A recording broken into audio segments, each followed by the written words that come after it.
Hey all, Littlestone here, and right now I'm gonna record a little bit of us putting up plastic on our greenhouse.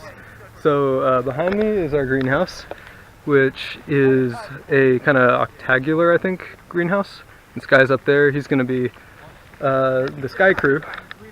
And right now we just got our new order of plastic in because the last layer from the greenhouse got covered, or got blown away by a windstorm. Not really blown away, but ripped up a little bit. So we're doing that right now, and I'm gonna film some of it. Okay, they're moving the plastic. It's like the garden's wedding gown, the train of it.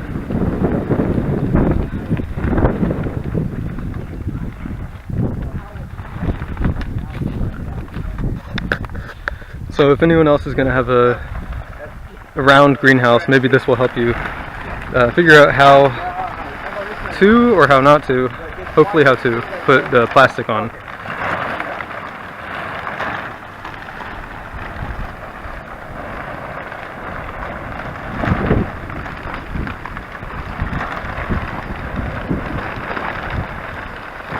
Right now the wind is blowing north, so we're starting with the south side, trying to get that side first so that we don't get too carried away by the wind, which we've got a little bit of that going on anyway.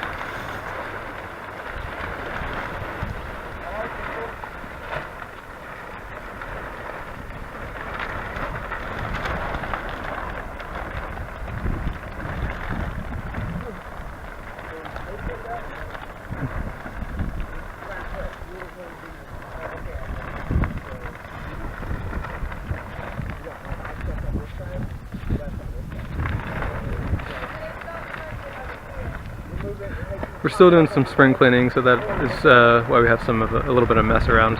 Also, we wanted to clear out all the greenhouse stuff for doing this task.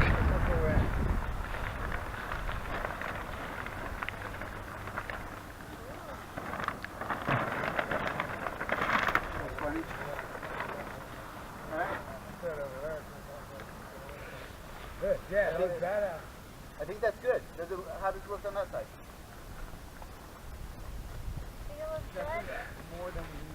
So, as long as it's all good now, we're gonna pull it kind of taut and then nail it down, and then I'll show you a little bit of footage from the inside. Behind me is our completed greenhouse, and I'm just going to show you how we held down the plastic, and then I'm going to show you inside of the greenhouse what that looks like. So in the last part of the video, I was showing us pulling the plastic over the frame of the greenhouse. From there, what we did was we pulled it taut from one part of the greenhouse all the way around, going section by section and pulling any slack plastic. And then by the time we made it back to the start, we had quite a bit of excess slack plastic, which we rolled up and then nailed down to one of the beams of the roof of the greenhouse. And so you can see this board is holding down all of the excess plastic, which is just rolled up.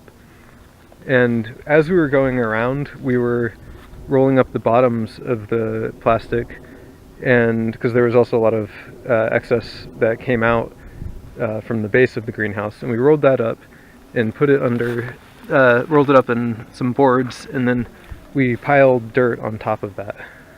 And the purpose of the dirt is to really pull it tight and to make sure that there's no breezes that can catch the plastic and you know, cause balloons or air pockets and really like eventually tear down the structure. So we wanted to make it as tight as possible without ripping or putting holes in it if possible.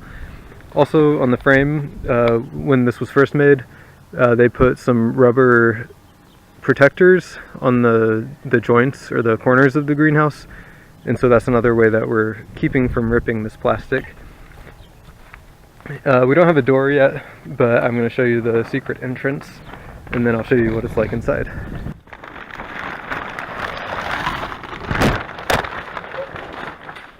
Okay, it's a lot warmer in here.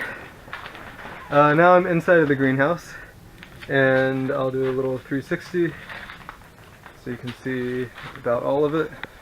And up there we have the peak of the greenhouse.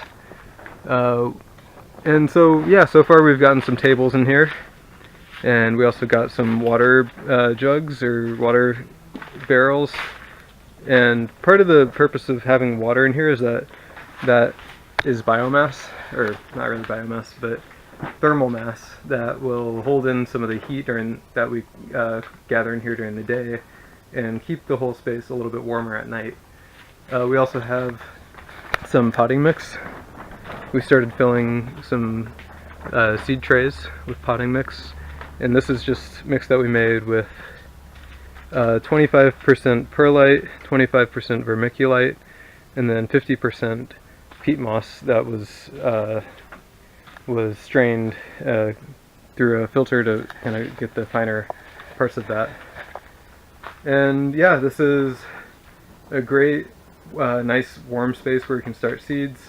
Some of the seeds, and seedlings too, we'll eventually have to take out during the day because it'll get kind of hot, maybe too hot in here for some of them.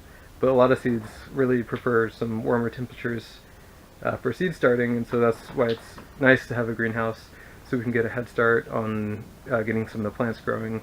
And that often will give the plants a better chance to really thrive throughout the year. It'll give them an extended growing season, and maybe even we can control when their growth will line up with pest pressure too. So if there are different pests that maybe thrive in June or July, we can time it so that our plants will be strong enough by then that they won't really easily be taken out. So that's all I'm going to say for this video, and hope you all are staying warm. I'm getting kind of too warm right now, so I'm going to go back out. And yeah, hope you have a wonderful day. Thank you for watching.